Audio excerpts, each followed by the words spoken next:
Welcome back to Sunrise Daily. We're focusing on the state of the nation today. Adeseye Ogunlewe joins us now. He's a former Minister of Works. Morning, and thank you for coming on today. Thank you very much for having me.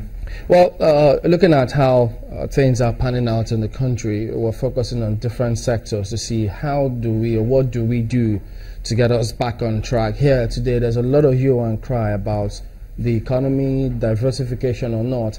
But works and engineering, industrialization, these are some of the key fundamentals that we need to get right. You've also been listening to some of these arguments about all of this. Where do you think we should start from? Well, thank you very much for having me. Well, we don't just continue things in Nigeria. That's our problem. We tend to prepare our budget in the old-fashioned income, expenditure, capital expenditure, recorded expenditure. Nothing for research. All over the world, what they focus on is research and innovation, engineering. If you don't do that, you are a third world country with first world taste. You don't remember that you are a third world country. A third world country does not live on imports. You are going to ruin your economy. A third world country must use the brain of the people of the nation, a knowledge-based economy, so that the knowledge of your people will propel the economy of the country, irrespective of whatever you have. And we are lucky. The composition of the cabinet we have now, you have eminent personalities that have been doing research for a long time. Why are they not now sitting down to propel this country to greatness? That's my concern. They must sit down and look at it. We are in trouble as a nation. The dollar is overwhelming us. What they have done in Asian Tiger, Malaysia, these are not new things. You must use your own brain to survive as a nation. You've been in government before. How difficult is it to continue with the policies of the previous government? It is the leadership. When you have a leadership that doesn't even remember yesterday, he grappled with today. And then I say, what do you do? But these things I'm saying is not new. They emphasize innovation. They emphasize research. They emphasize exportation of goods.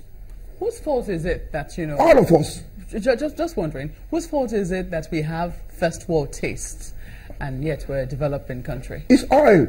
Oil came as a gift to us to use as we liked. Shivabafemelawo called us a street beggar economy.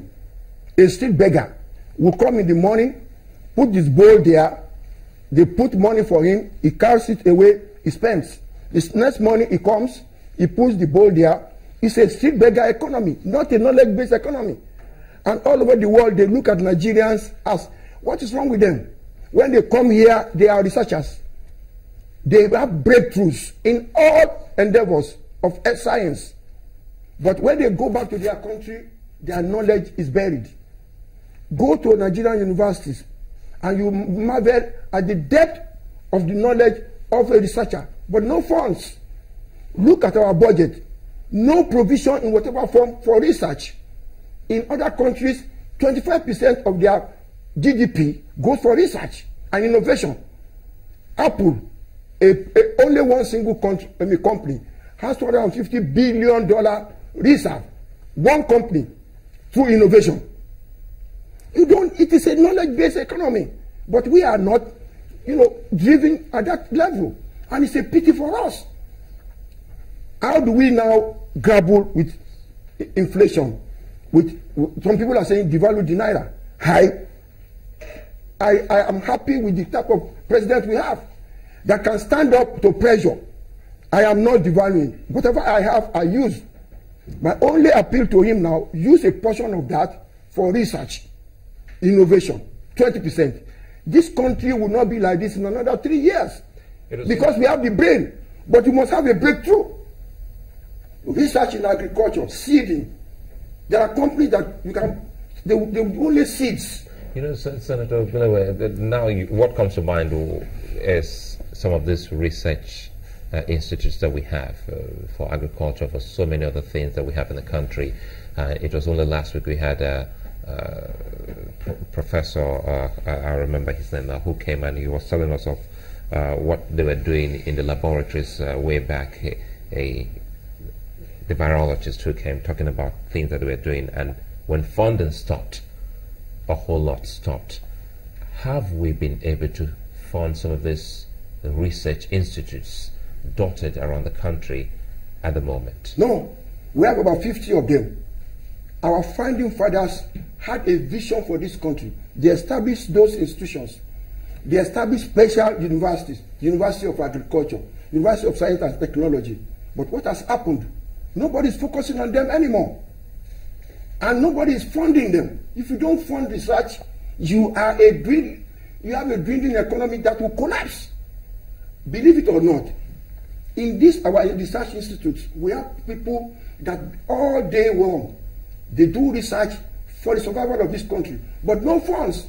Only Bill Gates, Ford Foundation, expatriates are the one funding our research. It is a disgrace. I remember the name of the prof my colleague is talking about now, Professor Tomori, who Yes. also spoke. Those are brains. Yeah, he spoke about the Rockefeller Foundation Yes. at that time supporting the research lab in Ibadan. Yes. And that when funding finished, So how can they read newspapers in the how office. can you survive as a nation when foreigners will fund your research and they will look at you that you are getting a breakthrough? They will stop. But in some other country, and I have believed in this country, there is hardly any nation that has the brain that we have, but we don't use them. Speaking about the brains that we have, you know, and what we need to do to ensure that, look, we develop our own, ourselves, our industries, indigenous ones. While you were Minister of Works, what challenges did you see, and why couldn't you overcome them? We did. I have an experience in Lagos because I was the Director General of Lagos Public Works Corporation, where we were doing all these things ourselves. We were the first state to have an asphalt plant and allow our indigenous engineers to do the job. They were not perfect, but they started to do it. You cannot believe all the general hospitals were constructed by Nigerian engineers. The Onikon Stadium was constructed by our Nigerian engineers. Not perfect. The Teslim Balogun Stadium was constructed by our Nigerian engineers. We built 10,000 housing units all over Lagos State, not perfect, under Jakonde, but they were done by our Nigerian engineers. I now introduced that at the national level. I got approval and we bought equipment for all the zones, asphalt plants. We bought equipment so that Nigerian engineers can team up with the Ministry of Works.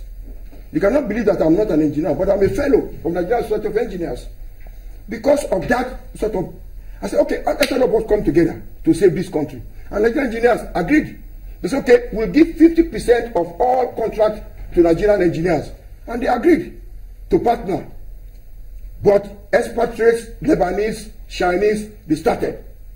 And they are very, very good at it. They will contact your leadership and the thing will break down. Because they want to survive. You cannot believe, if we are owing Julius Baja, the Prime Minister of Germany will come to Nigeria to collect the money. Really? That is That's the way. what they do. Yes. It has happened severally. Because they survive on our own economy. So if they, maybe as a government, can help just a company or firm to making sure that they float and stay in business, what have we done to making sure that every other when they corrupt private entity here, you believe, oh, let's retain the Germans, Lebanese, Chinese. They are not half better than us.